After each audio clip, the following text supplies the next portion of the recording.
Subscribe کیجیے ہمارے channel نور رضا کو اور بیل آئیکن کو پریس کیجیے جس سے آپ کو ہماری نیو ویڈیو کی نوٹیفیکیشن ملتی رہے۔ کوئی نبی 2 معجزے لے کر آئے، کوئی 4 لے کر آئے، کوئی 8 لے کر آئے، زیادہ سے زیادہ کوئی 9 لے کر۔ مفتی احمد یار خان نعیمی رحمۃ اللہ علیہ تفسیر نعیمی میں لکھتے ہیں موسیٰ علیہ السلام کو سب سے زیادہ معجزے دیے گئے اور اللہ نے ان کی تعداد کیا بتائی؟ 30 آیات، 9 معجزے۔ ان کو 9 معجزے، سب سے زیادہ 9 معجزے۔ لیکن میرے نبی کو معجزہ دے کر نہیں بھیجا بلکہ معجزہ بنا کر بھیجا۔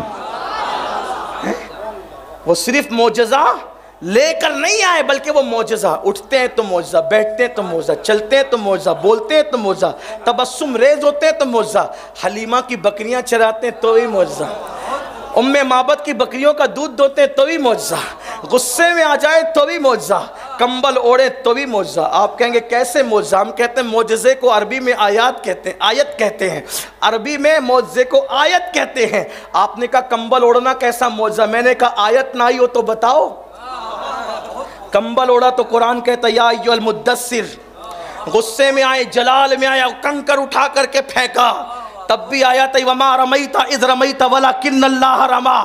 بیعت کی لوگوں کو تو قرآن کہتا ان الذین یبایعونک انما یبایعون اللہ، ان کے بیعت کرنے پر بھی آیت آ رہی ہے، وہ بھی معجزہ۔ وہ کھائیں تو معجزہ، وہ بیٹھے تو معجزہ، وہ نکاح کریں تو معجزہ، گویا کہ معجزہ معجزہ معجزہ پوری زندگی میں ہے۔ کوئی گنتی؟ چوتھی نسبت، جیسے رسول اللہ کو معجزہ بنا کر بھیجا، مصطفیٰ کے تنے بے سایہ غوث اعظم کو کرامت بنا کے، کرامت صرف دے کے نہیں بھیجا، بنا کے۔ کیسے؟ پیدا ہوئے تو کرامت، ماں کے پیٹ میں کرامت۔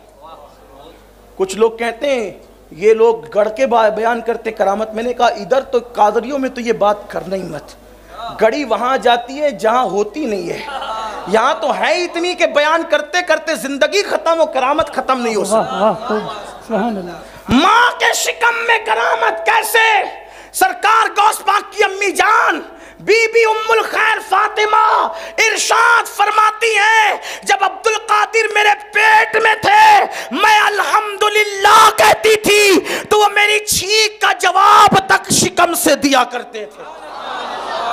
ماں کے شکم سے جواب آ رہا ہے۔ کچھ لوگوں کو اس پہ حیرت لگتی ہے یہ کیسے ہو سکتا ہے؟ ہم کہتے ہیں لوگ سائنس پر ایمان لائے، لوگ اللہ پر ایمان کب لائیں؟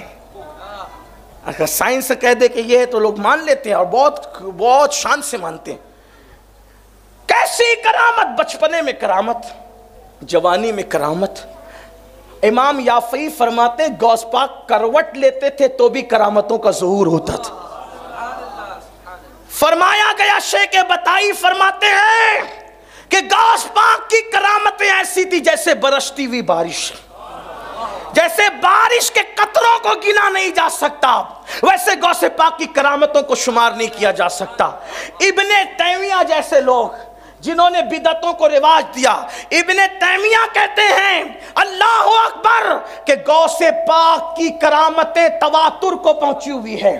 ابن تیمیہ تک جیسے آدمی نے کہا کہ شیخ عبدالقادر، غوث پاک نے کہا انہوں نے شیخ عبدالقادر کی کرامت تواتر کو پہنچی ہوئی ہے۔ آپ مجھے بتائیں جس کی کرامتوں کے بدعتی لوگ تک معترف ہوں اسے سرکار غوث اعظم کہتے ہیں، شیخ عبدالقادر جیلانی کہتے ہیں، اور کیسی کیسی کرامتوں کا ظہور ہوا۔ آپ کو حیرت ہوگی، آپ کو حیرت کی انتہا نہ رہے گی، کیسی کیسی کرامتوں کا ظہور ہوا۔ آئیے 5ویں مناسبت بیان کرتے بتاؤں۔ جب رسول اللہ عرش پر گئے تو حضور کے ساتھ کوئی تھا؟ بولو بھائی، حضور کے ساتھ کوئی تھا؟ بولو نظر آ، نہیں تھا نا کوئی۔ شیخ شہاب الدین عمر سہروردی فرماتے ہیں تفریع الخاطر فی مناقب عبدالقادر میں امام اربلی نے لکھا ہے، اور حضور مفتی اعظمین علیہ رحمہ کے مرید اور بڑے عظیم خلفاء میں سے، اجلہ خلفاء میں سے شیخ التفسیر علامہ فیض احمد اویسی علیہ رحمہ نے بھی اپنی کتاب میں لکھا۔ کیا لکھا؟ حضور عرش پر گئے تو کون تھا؟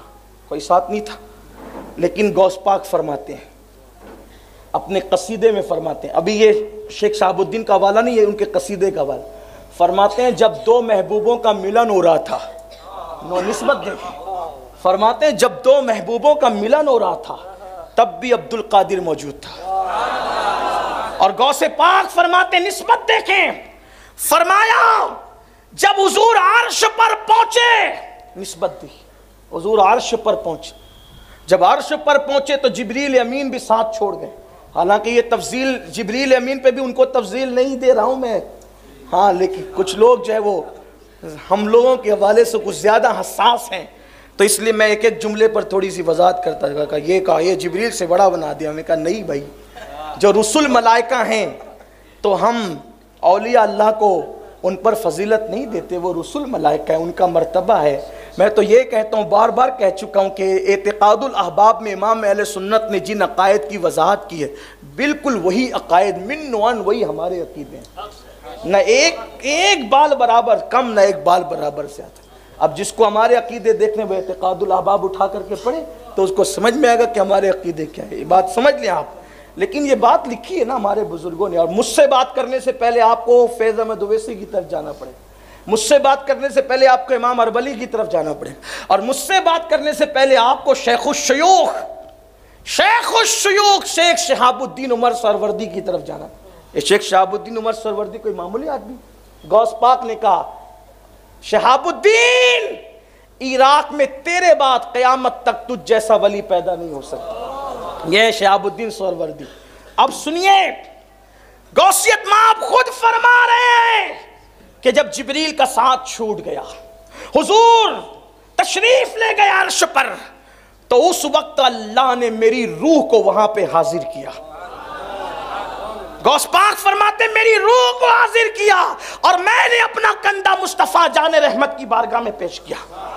اس کو تحفۃ القادریہ میں بھی لکھا گیا ہے، غوث پاک کہتے ہیں میں نے اپنا کندھا پیش کیا اور میرے کندھے پہ قدم رکھ کر مصطفیٰ جان رحمت قاب قوسین کی جلووں میں تشریف لے گئے۔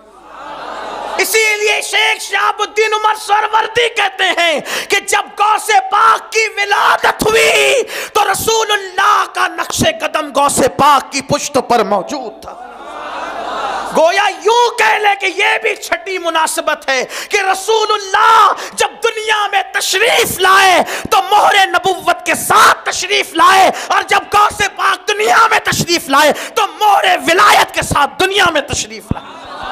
وہ مہر ولایت یہ تھی کہ رسول اللہ کے قدم کا نقش، قدم ناز مصطفیٰ جان رحمت کے قدم کا نقش غوث پاک کی پشت پر موجود تھا۔